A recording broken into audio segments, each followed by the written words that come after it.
and welcome. I'm Catherine Banwell, your host for today's program. When faced with a cancer diagnosis, could a clinical trial be your best treatment option? Today, we're going to learn all about clinical trial participation, what's involved, and how you can work with your healthcare team to decide whether a trial is right for you. Before we get into the discussion, please remember that this program is not a substitute for seeking medical advice. Please refer to your healthcare team about what might be best for you. All right, let's meet our guest today. Joining me is Dr. Pauline Funchain. Dr. Funchain, welcome. Would you please introduce yourself? Sure.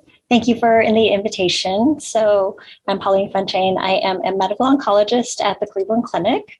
My specialty is melanoma and skin cancers. I also lead our genomics program here at Prostate Cancer Center. Excellent. Thank you so much for joining us today. And here to share the patient perspective is Cindi, who is a colorectal cancer survivor. Cindi, we're so pleased to have you with us today. Thank you. Nice to be here. Before we learn more about Cindi's experience, I'd like to start with a basic question for you, Dr. Funchain. Why would a cancer patient consider participating in a clinical trial? What are the benefits? So, the number one benefit, I think, for everyone, including the cancer patient, is really clinical trials help us help the patient and help us help future patients, really. We learn more about what good practices are in the future, what better drugs there are for us, what better regimens there are for us by doing these trials. And ideally, everyone would participate in a trial, but it's a very personal decision. So we weigh all the risks and benefits. I think that is the main reason. I think a couple of other reasons, good reasons to consider a trial would be the chance to see a drug that a person might not otherwise have access to. So a lot of the drugs in clinical trials are brand new, or the way they're sequenced are brand new. And so this is a chance to be able to have a body or a cancer see something else that wouldn't otherwise be available. And I think the last thing, and this is sort of the thing we don't talk about as much, but really because clinical trials are designed to be as safe as possible, and because they are new procedures, there's a lot of safety protocols that are involved with them, which means a lot of eyes are on somebody going through a clinical trial, which actually to me means a little bit sort of more love and care from a lot more people. It's not that the standard of care, there's plenty of love and care and plenty of people, but this, doubles or triples the amount of eyes on a person going through a trial. Yeah. When it comes to having a conversation with their doctor, how can a patient best weigh the risks and benefits to determine whether a trial is right for them? Right. So I think that's a very personal decision, and that's something that a person with cancer would be talking to their physician about very carefully to really understand what the risks are for them, what the benefits are for them, because for everybody, risks and benefits are totally different. So I think it's really important to sort of understand the general concept. It's a new drug. We don't always know whether it will or will not work. And there tend to be more visits just because people are under more surveillance in a trial. So sort of getting all the subtleties of what those risks and benefits are, I think are really important. Mm-hmm. What are some key questions that patients should ask? Well, I think the first question that any patient should ask is there a trial for me? I think that every patient needs to know, is that an option? It isn't an option for everyone. And if it is, I think it's everybody wants a plan A, B, and C, right? You want to know what your plan A, B, and C are, if one of them includes a trial, and what the order might be for that particular person in terms of whether a trial is plan A, B, or C. Mm-hmm. Let's learn more about Cindi's story. Cindi, you were diagnosed with stage 4 colorectal cancer and decided to participate in a clinical trial. Can you tell us about what it was like when you were diagnosed? Yeah, that was in September of 2019. And I had some problems, and bloody diarrhea the night before, one evening. And then the next morning, the same thing. So I called my husband at work. I said, things aren't looking right. I think I better go to the emergency room. And so we went there. They kept me, they took blood work. So I think they knew something was going on and said, we're going to keep you for observation. So then I knew it must have been something bad, something, And so 2 days later, then I had a colonoscopy, and that's when they found the tumor. And so that was the beginning of my journey. Mm-hmm. Had you had a colonoscopy before, or was that No. your first one? No, I had screenings. I would get screenings. I had heard a lot of bad things about colonoscopies and complications and that. So I was always very leery of doing that. Shame on me. I should have been going. I go for my other screenings, but I didn't like to do that one. I have those down pat now. I'm very good at those. I'm sure you do. Yes. So, Cindi, what helped guide your decision to join a clinical trial? Well, I had a friend. It was very interesting. He was probably one of the first people we told because he has had all sorts of cancer, and he was almost, I believe, one of the first patients in the nation to take part in this trial. It's nivolumab, and he's been on it for about 7 years. And he had various cancers would crop up, but it was keeping him alive. And so, frankly, I didn't know I was going to have the option of a trial, but he told me run straight to Cleveland Clinic. It's one of the best hospitals. So I took his advice. And the first day, the doctor walked in, and then all these people walked in. And I'm like, why do I have so many people in here? Not just a doctor and a nurse, There was Right. this is interesting. And so then they said, well, we have something to offer you. And we have this, immunotherapy trial. And you would be one of the first patients to try this. I believe, now when they said first patient, I'm not quite sure if they meant the first colon cancer patient. I'm not sure, but they told me the name of it. And I said, I'm in, because I knew my friend had survived all these years. And I thought, well, I've gotten the worst diagnosis I can have. What do I have to lose? So I said, I'm on board. Mm-hmm. Did you have any hesitations? Nope. No, and I really was, I'm an optimistic person. And what they assured me was that I could drop out at any time, which I liked that option, because I thought, well, if I'm not feeling well and it's not working, I'll get out. So they were always, I liked that part of it. I also liked, as Dr. Funchain had said, you go in for more visits. And I like being closely monitored. I felt that was very good. I've always kept very good track of my health. I get my records, I get my office notes from my doctor. I'm one of those people. I probably know the results of blood tests before the doctor does, because I'm looking them up. But so I felt very confident in their care. They watched me like a hawk.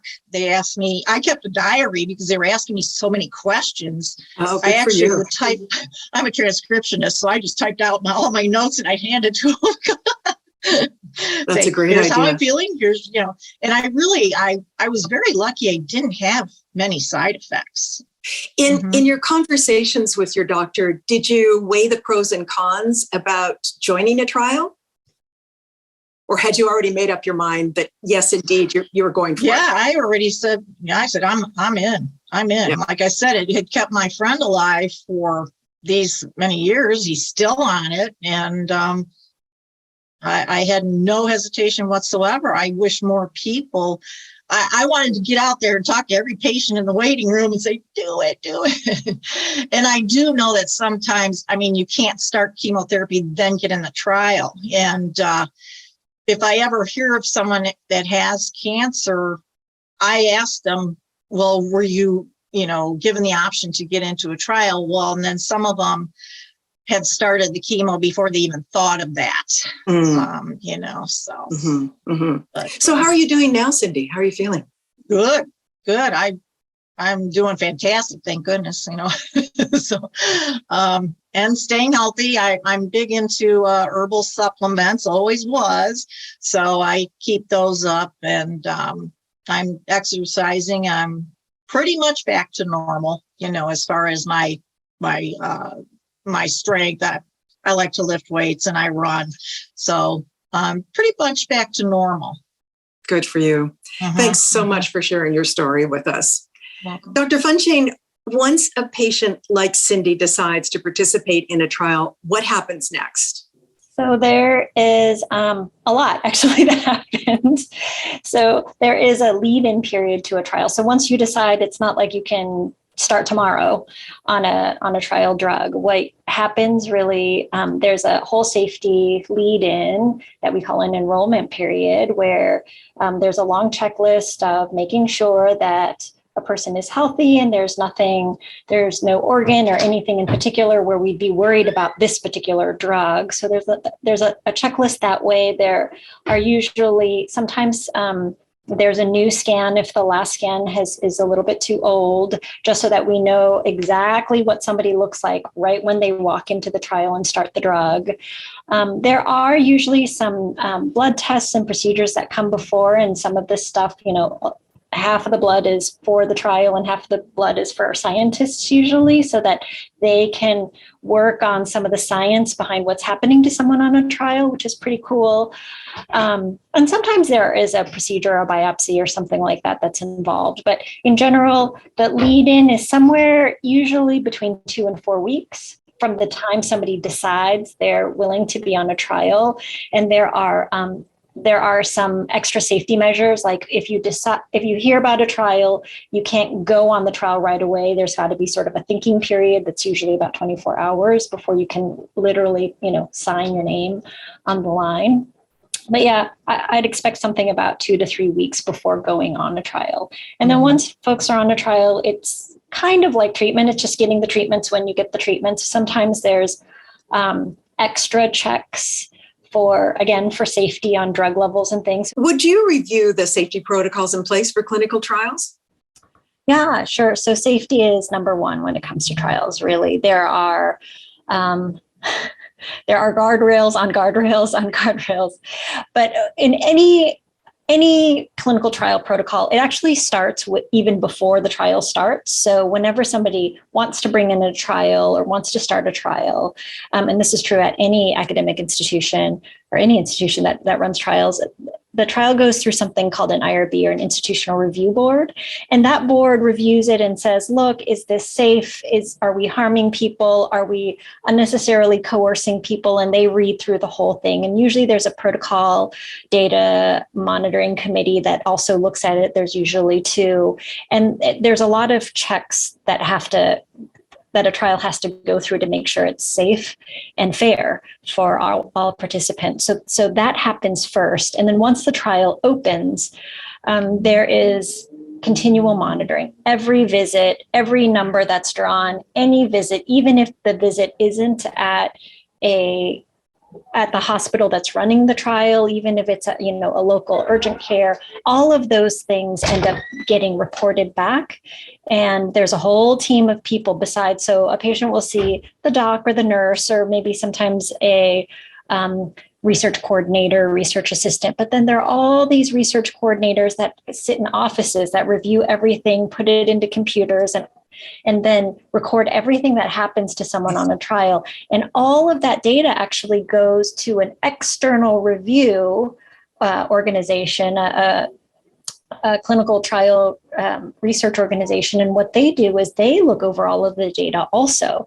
So it's not just, internal people checking, because internal people may be biased for the people that pay them, right? Right. All of that data goes to an external monitoring board also to make sure that everything is going the way it's supposed to go.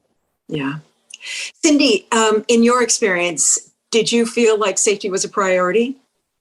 Oh, definitely. Definitely. Yeah, they were very, very careful. I had mine was a two-part. I had a vaccine along with this nivolumab.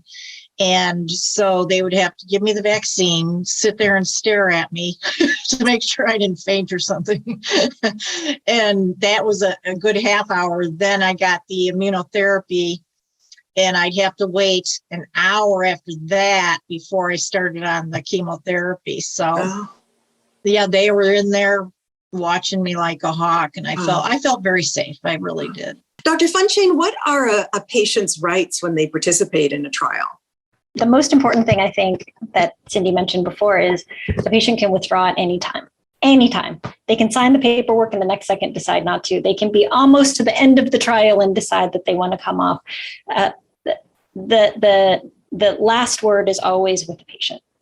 I think the other things that in terms of safety, you can see, so every patient before starting a trial gets an informed consent. It is multiple pages. There's a lot of legalese in it, but they do try their best to make it as readable and understandable as possible, so that people can, even if they don't have a medical background, kind of understand what they've gotten, the mechanism of what they've gotten, and what new drug they're getting, and generally what are the risks and benefits. And for instance, if there are, let's say there's genetic testing involved, there's always clauses that tell you what that means and how protected your genetic information is, that kind of stuff. So it's a very long thing. And again, once someone gets that, they have to have a certain amount of time before they can sign on the line. So I think information, education, and then the ability to come off whenever, if they find necessary. Yeah. What happens after a trial is completed? Is a patient monitored? And if so, how? So that depends on the trial. Most trials do monitor after a trial. Either the drug is complete or the course is complete for a certain amount of time. And it depends on the trial. For some trials, it's 6 months after. For some trials, it's years afterwards. So in melanoma, we have a trial that just reported out their 7.5-year follow-up, but it was actually the first immunotherapy combination of its kind that involved the drug that you had, Cindi, nivolumab.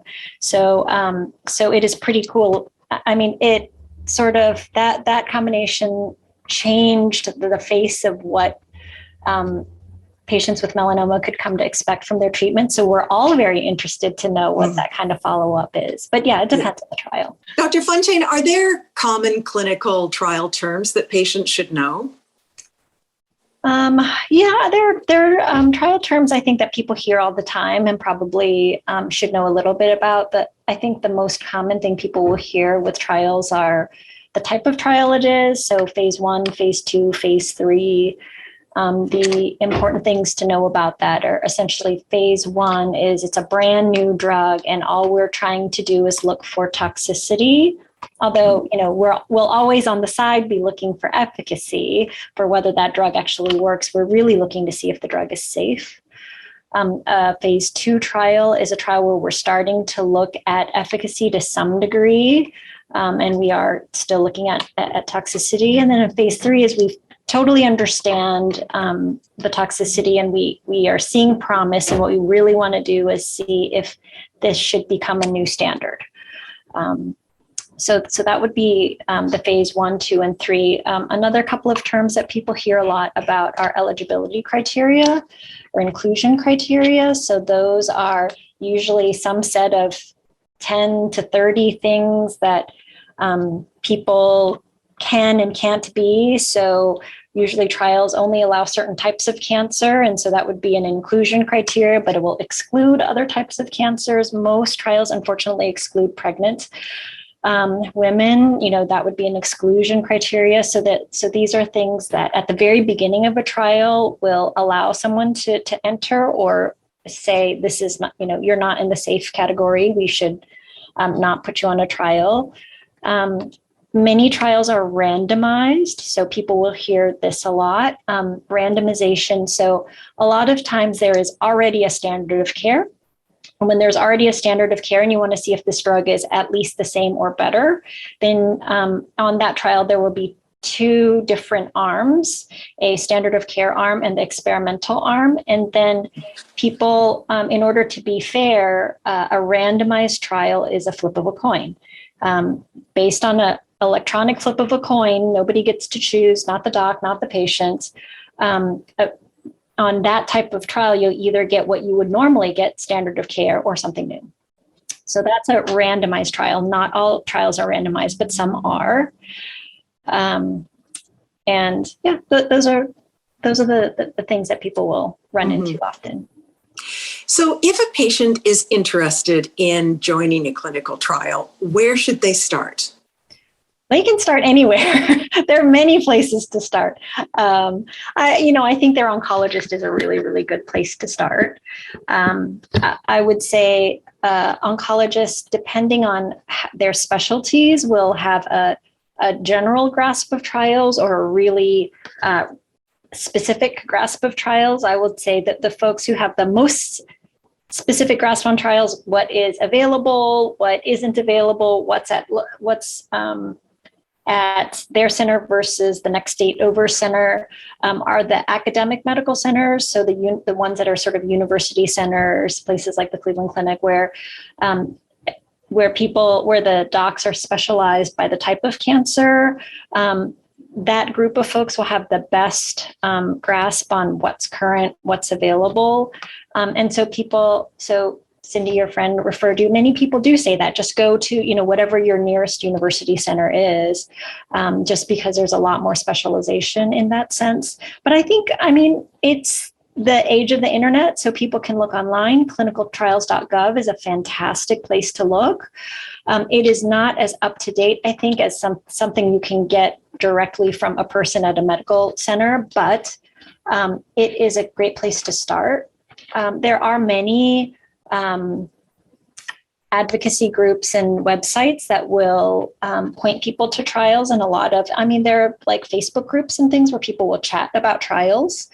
But I think the detail is better at a site like clinicaltrials.gov, and even better with a cancer-specific oncologist at a academic medical center.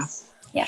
If a trial is recommended, what questions should a patient ask about the trial itself? There's so many questions to ask. Safety is definitely one of them, right? Yeah.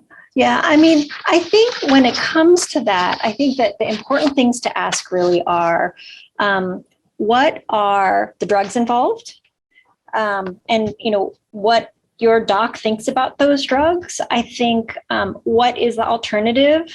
So, again, we were talking about option A, B, and C. Is this option A of A, B, and C, or option C of A, B, and C?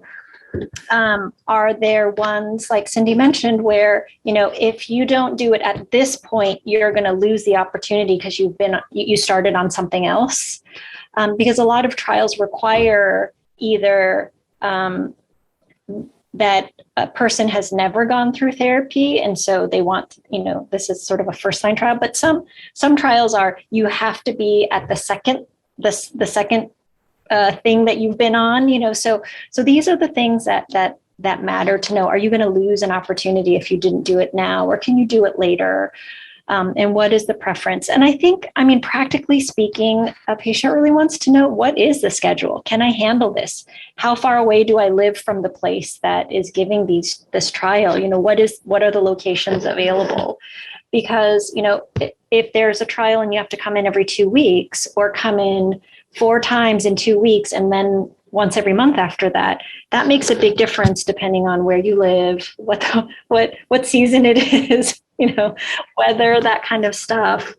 And I think the question that you don't really have to ask, but a lot of people ask, is about cost.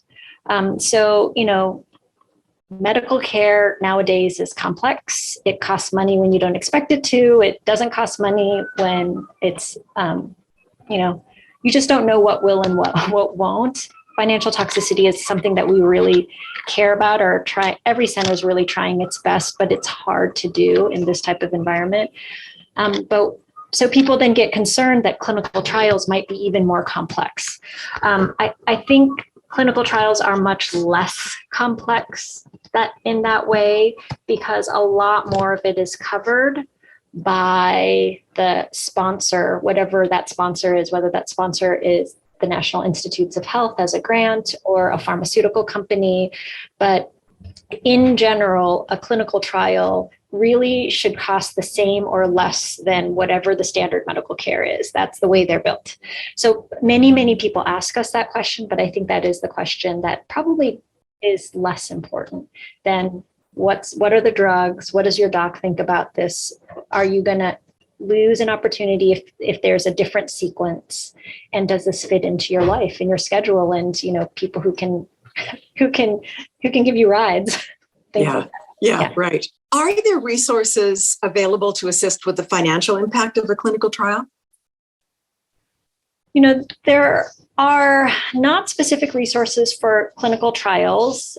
There are specific resources for patients in general, though. Every medical center has a way to. There are things as like helping with utility bills sometimes with rides. I think a lot of clinical trials do pay for things like parking in general. So that the trial itself has, many trials themselves have extra financial support in them. There are even, there was a trial I remember that paid for airfare and lodging, because there were only 5 centers in the country. And so we had people fly in and the whole thing was covered. It depends on the trial. But in terms of outside of trials, there are always patient advocacy groups and things like that, that where certain things can get covered, but often the types of things that get covered by those groups are the same things that get covered with normal medical care. Okay. Before we wrap up the program, Cindi, what advice do you have for patients who may be considering participating in a trial? Do it. Like I said, I don't see any downside to it. You want to get better as quickly as possible, and this could help accelerate, your recovery. Everything Dr. Funchain mentioned, as far as I never brought up any questions about whether it would be covered. And then somewhere along the line, one of the research people said, well, anything the trial research group needs done, like the blood draws, that's not charged to your insurance.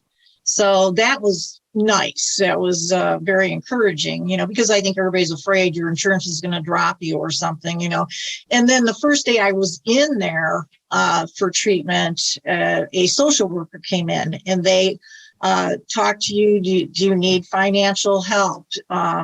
We also have art therapy, music therapy.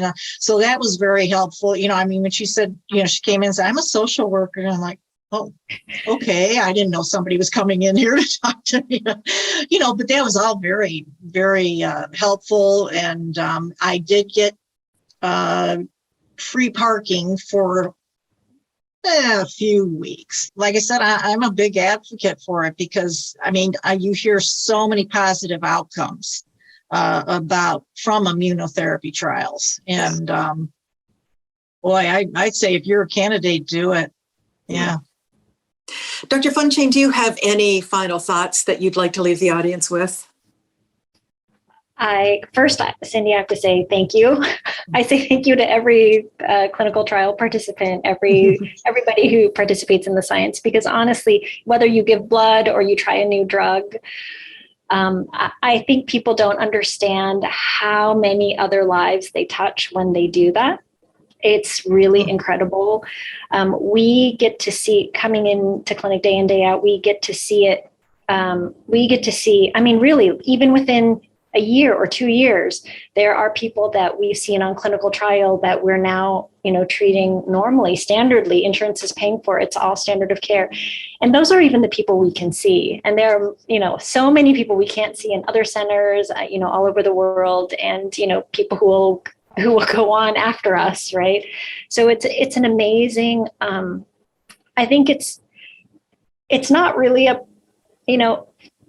I wouldn't even consider most of the time that it's a personal sacrifice. There are, a couple more visits and things like that, but it is an incredible gift that people do in terms of getting trials. And then, for some of those trials, people have some amazing results. And so just, the opportunity to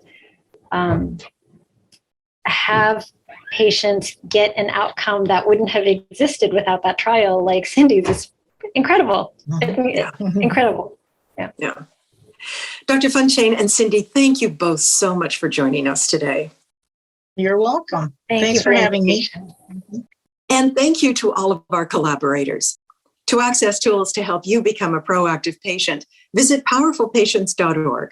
I'm Catherine Banwell. Thanks for being with us today.